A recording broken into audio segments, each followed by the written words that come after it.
Haleluya, haleluya. Puji Tuhan, shalom, selamat pagi. Salam sejahtera bagi kita semua, Bapak Ibu Saudara dimanapun berada.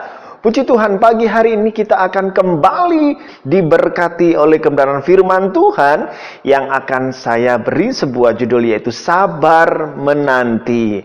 Judul firman Tuhan pagi hari ini yaitu sabar menanti. Puji Tuhan Bapak Ibu, kita akan langsung saja baca di ayat pokok kita di dalam Ibrani 6 ayat 14 sampai ke yang ke-15. Ibrani 6 ayat 14 sampai ayat yang ke-15. Demikian firman Tuhan. Katanya, sesungguhnya aku akan memberkati engkau berlimpah-limpah dan akan membuat engkau sangat banyak. 15. Abraham menanti dengan sabar dan dengan demikian ia memperoleh apa yang dijanjikan kepadanya. Puji Tuhan Bapak Ibu Saudara dikasihi Tuhan. Dikatakan ayat 15, Abraham menanti dengan sabar. Dan dengan demikian, ia memperoleh apa yang dijanjikannya kepadanya. Haleluya. Puji Tuhan Bapak Ibu Saudara dikasihi Tuhan. Sedikit cerita, pada masa pemilu, pemilu kada dan sebagainya, pada masa kampanye, pada masa itu politikus ini suka berjanji, menjanjikan sesuatu. Kalau saya sudah jadi kepala daerah, kalau saya sudah jadi pemimpin, saya akan ini, itu, dan sebagainya. Dan banyak sekali yang dijanjikan, berbagai hal tentunya kepada masyarakat. Masyarakat yang kritis pasti mengingat janji-janji tersebut.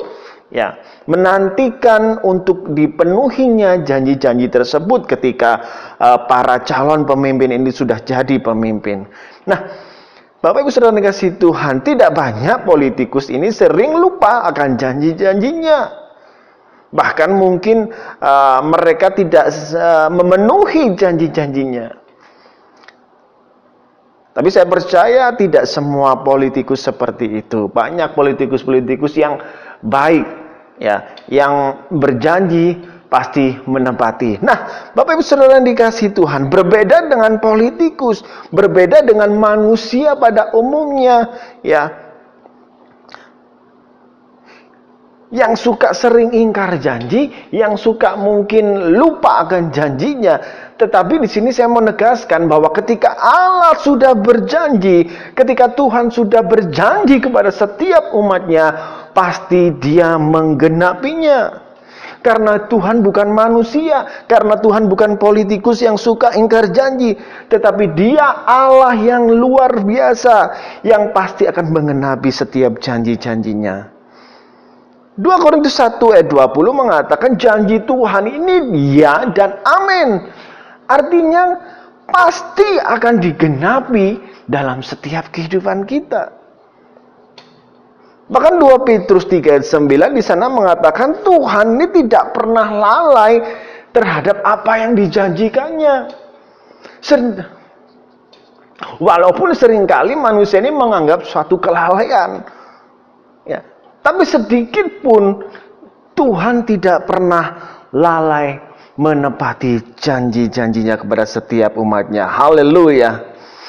Bapak Ibu Saudara dikasihi Tuhan, lalu sikap seperti apa yang harus dimiliki waktu kita ini menunggu-nunggu janjinya Tuhan?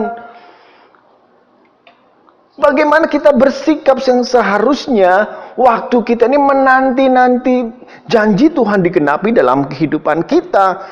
Ayat yang ke-15 berkata seperti ini. Abraham menanti dengan sabar dan dengan demikian ia memperoleh apa yang dijanjikannya kepadanya. Jadi Abraham ini menanti dengan sabar dikatakan. Menunggu dengan sabar. Menanti atau menunggu ini sesuatu hal yang terkadang membosankan. Menunggu adalah sesuatu yang tidak enak terkadang. Menunggu kapan Tuhan sembuhkan saya. Menunggu kapan Tuhan menyelesaikan setiap permasalahan hidup saya, rumah tangga saya. Menunggu kapan Tuhan memulihkan ekonomi, memulihkan pekerjaan saya. Terkadang di dalam situasi seperti ini ya, ada titik bosan di sana. Ada rasa kecewa di sana. Bahkan mungkin ada putus asa. Sehingga apa? Mungkin hal-hal yang bodoh yang akan kita lakukan ketika kita ini sudah kehilangan kesabaran di dalam menunggu Tuhan. Tetapi Bapak Ibu Saudara perlu diingat, firman Tuhan datang pagi hari ini kepada kita berkata, nantikanlah dengan sabar. Nantikanlah dengan sabar. Sabar berarti tahan menghadapi cobaan. Jadi mempunyai suatu ketahanan. Tidak berpindah-pindah, ya, tidak lekas marah, tidak lekas putus asa, patah hati dan sebagainya. Sabar juga berarti tenang, tidak tergesa-gesa Bapak Ibu Saudara. Jadi ketika waktu kita menanti-nantikan Tuhan dalam kehidupan kita, milikilah kesabaran. Kita harus mempunyai keteguhan dalam hati kita. Jangan tergesa-gesa, tidak menjadi putus asa meskipun kelihatannya janji Tuhan belum digenapi dalam kehidupan kita. Sesuatu yang tidak mudah, sesuatu yang tidak gampang kita lewati. Tapi firman Tuhan terus mengingatkan kita, sabar. Nah, mengapa kita harus sabar? Mengapa kita tidak boleh putus asa? Mengapa kita tidak boleh tergesa-gesa? Pengkhotbah 3 ayat 11 di sana mengatakan, yang membuat segala sesuatu indah pada waktunya. Manusia tidak bisa menyelami pekerjaan Allah dari awal sampai akhir. Jadi Allah ini bergerak sesuai waktunya Allah. Waktu Allah tentunya tidak sama dengan waktu kita. Nah, problem terjadi ketika apa Bapak Ibu Saudara? Ketika kita ini memaksakan waktunya Tuhan, ya. Memaksakan waktunya Tuhan untuk bergerak memenuhi di dalam waktu kita. Ini yang biasanya terjadi dan masalah dalam kehidupan kita. Kita memaksa-maksa ke Tuhan, kita mendikte Tuhan. Kita tahu Allah tidak suka didikte dalam setiap kehidupan kita, amin. Allah tahu waktu yang terbaik untuk menolong kita.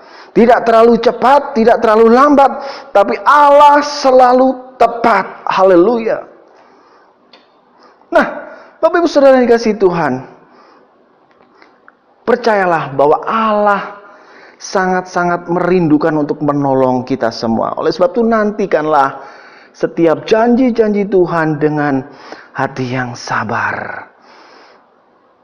Kalau kita menantikan Allah dengan suatu kesabaran, ayat Ibrani 6 ayat 14, hasilnya sesungguhnya aku akan memberkati engkau berlimpah-limpah dan akan membuat engkau sangat banyak.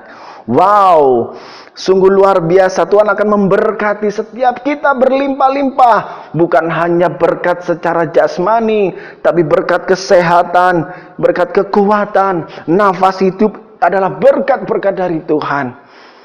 Nah, Bapak Ibu Saudara yang dikasihi Tuhan, apabila saat ini kita menanti-nantikan Tuhan, menanti-nantikan kapan Tuhan memenuhi janji kita, mari nantikanlah dengan sabar. Haleluya.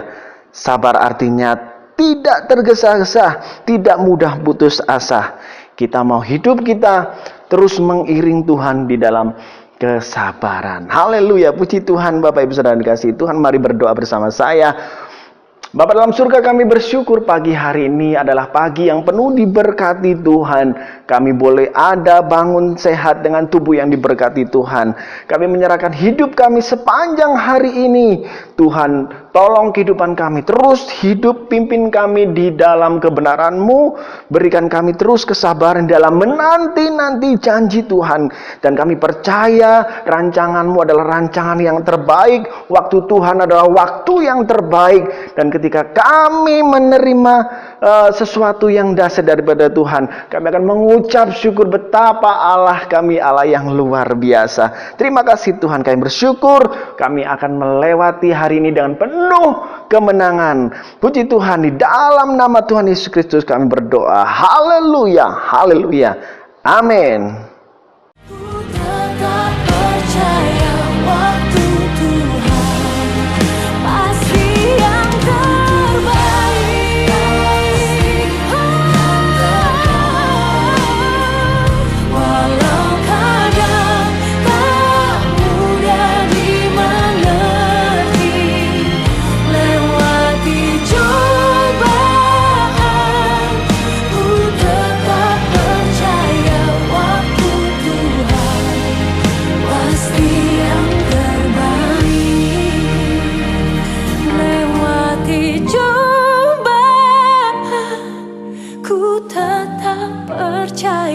Waktu Tuhan pasti yang terbaik.